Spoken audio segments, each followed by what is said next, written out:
Mungu ni mwema. Rafiki mpendwa mtazamaji na msikilizaji wa vipindi mwongozo wa kujifunza Biblia lesoni ya shule ya Sabato inayopeperushwa kwenye The World Jesus TV.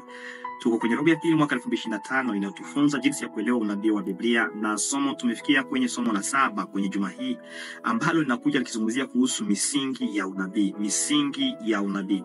Na somo hili litatosha chimbuko lake kwenye Biblia kwenye mashairi kama Isaya 6:8, Mwanzo 3:11 hadi 14, Ezekiel sura ya kwanza 4 hadi 14, Ufunuo wa Yohana sura ya 4 mstari wa kwanza hadi 11, na Hesabu sura ya 2 3 hadi 15, na Isaya 14:12 hadi 14. Lakini kabla sijakutolea utangulizi wa somo la 7, nitakusihi unyenyekevu wote. Basi tuombe na tukimkaribisha Roho Mtakatifu ili kwamba tuongoze. Karibuni kwa ombi.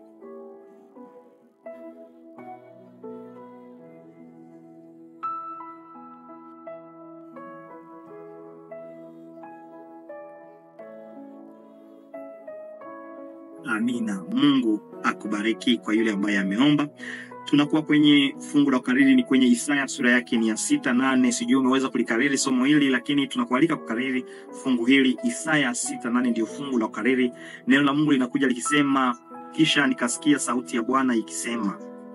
Kisha nikasikia sauti ya Bwana akisema, ni mtume nani? Naye ni nani atakayekwenda kwa ajili yetu?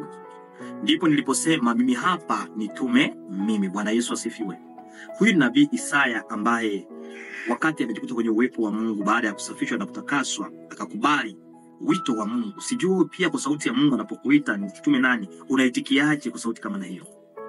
Mpendwa, haki ya Mungu ya kutawala ulimwengu imejengwa juu ya nafasi kama muumbaji wa vitu vyote. Kuonyesha na kuelewa ya kwamba Mungu ndiye muumbaji wa vitu vyote, hiyo ndio inamfanya aweze kutawala ulimwengu wote, na pia juu ya tabia yake.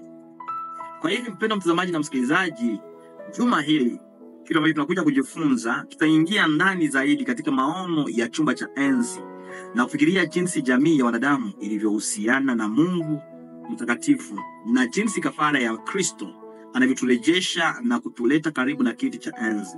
Kwa hivyo Mungu anapanga kukurejesha, na si tu kama mtu mmoja mmoja, bali pia kama jamii, ili kwa mara nyingine tena tudhihirishe utukufu wake kwa uumbaji wote. Kwa kuchunguza katika sehemu nyingine yote ya Biblia, tunaweza kupata vidokezo muhimu vinavyotusaidia kuelewa na kuanza kuthamini wito mkuu ambao Mungu ametupa jamii ya watu wenye dhambi waliosamehewa na waliokombolewa. Uzuri na utukufu wa Mungu uliokuwa ndani mwetu ambao tulipoteza baada ya dhambi, Mungu anataka tena apate kurudisha, apate kurejesha. Ndio maana katika somo ya juma hii na kualika kwenye somo la Jumapili ambalo tutazungumzia mimi hapa nitume mimi, na baadaye tutazungumzia kwenye siku ya Jumatatu somo linalosema makerubi wawili. Tutakuja kujifunza kitu kia muhimu sana hapa kabisa katika somo la makerubi wawili, na baada ya somo ya makerubi wawili tutazungumzia kama kaa la moto uwakao. Hiyo ni siku ya Jumanne, kama kaa la moto uwakao. Baada ya hapo tutakuja kuzungumzia kuhusu Mungu katikati ya watu wake. Hiyo ni siku ya Jumatano. Alhamisi tutakujia na somo nzuri kabisa linalozungumzia anguko la Lucifer. Anguko la Lucifer.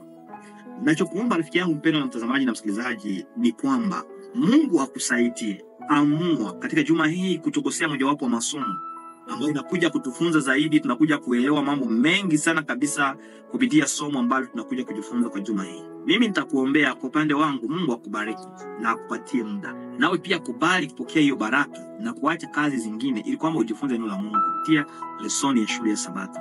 Je, hiyo ni kusudi lako ili kwamba upate kubarikiwa pamoja nasi tunapojifunza somo la juma hii? Ikiwa ni kusudi lako, nitakusihi kufumba macho yako ili kwamba tuwe na ombi. Tuombe. Baba mtukufu, asante kwa somo hili. Asante kwa utangulizi wa somo hili la 7. Tunaomba Roho wako Mtakatifu atuandae vilivyo ili kwamba tubarikiwe mara tena katika somo hili. Tunaweka ndugu mtazamaji na msikilizaji mikononi mwako na shida zake. Unajua nini kinamsumbua, unajua anahitaji nini. Mshughulikie. Nchi yetu pia DRC tunaiweka mikononi mwako. Tupatie amani inayotokana na wewe katika jina tukufu la Yesu Kristo. Amina. Ndugu, ikiwa ni mara yako kwanza kutufuata, tunakusihi kusubscribe, kulike na kushare kwa watu wengine ili sote tubarikiwe. Karibuni.